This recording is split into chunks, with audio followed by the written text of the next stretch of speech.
एक हम एक छोटा सा ब्रीफ इस पे भी, चूंकि शाम में मैंने विश्लेषण किया था इसका। दैनिक भास्कर देश का सबसे बड़ा अखबार है, उसके ऊपर छापेमारी हुई है, इनकम टैक्स आयकर विभाग ने छापेमारी की है। तो पूरा बवाल, प्रेस क्लब से लेकर के मुंबई प्रेस क्लब, चारों तरफ बवाल, लिबरल्स कूदने लगे, कैसे हो रहा है, पत्रकारिता पे हमला है।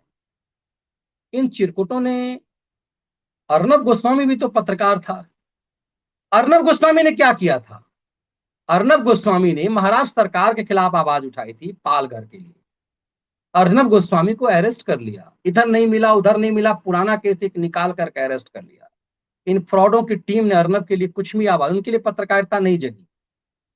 आज मुझे कुछ लोग लिख रहे हैं कि आप पत्रकार होकर के आप भास्कर वाले मामले में, मुझे कई लोगों ने व्हाट्सएप किया है, इधर कमेंट्स किया है कि मनीष आप पत्रकार होकर के आप भास्कर मामले में आप कह रहे हैं, जस्टिफाई कर रहे हैं। हाँ, जस्टिफाई कर रहा हूं मैं, इसलिए क्या अर्नब मामले में आपकी चुप्पी जो है, आपकी बेशर्मी, मुझे याद है कि आपकी, वो भी पत्रकार था और उसने कोई पाप नहीं किया था। उसने पालघर मामले में महाराष्ट्र सरकार की चुप्पी पर सवाल किया था, उसको जेल हो गया।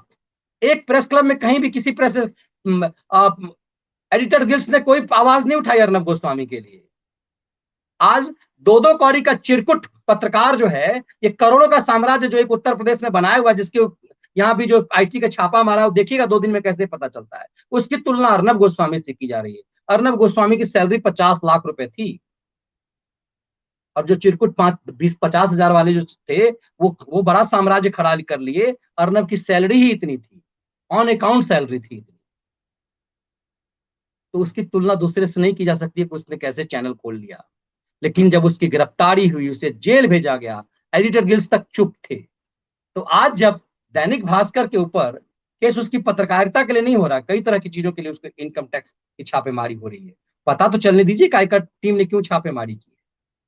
और संसद का सत्र चल रहा है, यदि सरकार ने ऐसा कुछ किया है तो विपक्ष की इतनी हैसियत होनी चाहिए कि सरकार की खाल सदन के अंदर छीन खींच ले, खाल नोच ले सरकार की। इतनी तो विपक्ष की औकात होनी चाहिए। यदि गलत तरीके से मीडिया को, किसी सरकार ने यदि मीडिया को टॉर्चर किया गलत तरीके से, तो इस सरकार की खाल खींच लेनी चाहिए। इतनी औकात विपक्ष में भी होनी चाहिए और इतना नैतिक बल उस मीडिया में भी होनी चाहिए।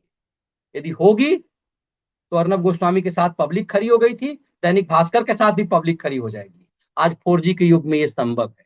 इसीलिए ये छोटा सा चीज मुझे इसलिए जोड़ना था कि शाम में जो मैंने विश्लेषण किया, उस पर मुझे कई लोगों ने व्हाट्सएप किया है, कई पत्रकार साथी ने कमेंट्स किए हैं।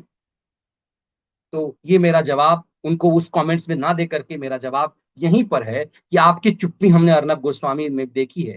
तो मैं चुप्पी इसलिए नहीं लगा रहा, मैं सिर्फ ये कह रहा हूं कि मैं जानता हूं दैनिक भास्कर के अतीत को भी।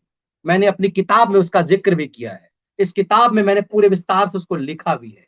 इसीलिए इस, और पूरे तथ्य के साथ लिखा है, इसलिए उस फैक्ट को है। और मेरा जवाब मेरी लेखनी के द्वारा इसमें दी गई है। जो जो भी साथी इस पे सवाल कर रहे हैं कि आप पत्रकार होकर के आप दैनिक भास्कर के ऊपर कार्रवाई का सपोर्ट कर रहे हैं, मैं सपोर्ट कर रहा हूं, इसलिए कर रहा हूं कि यदि किसी के अंदर, चाहे आप पत्रकार होने का मतलब ये नहीं कि आप पत्रकार हैं तो आपको पाप करने का, आप अवैध धंधा करने का आपको अधिकार मिल जाएगा।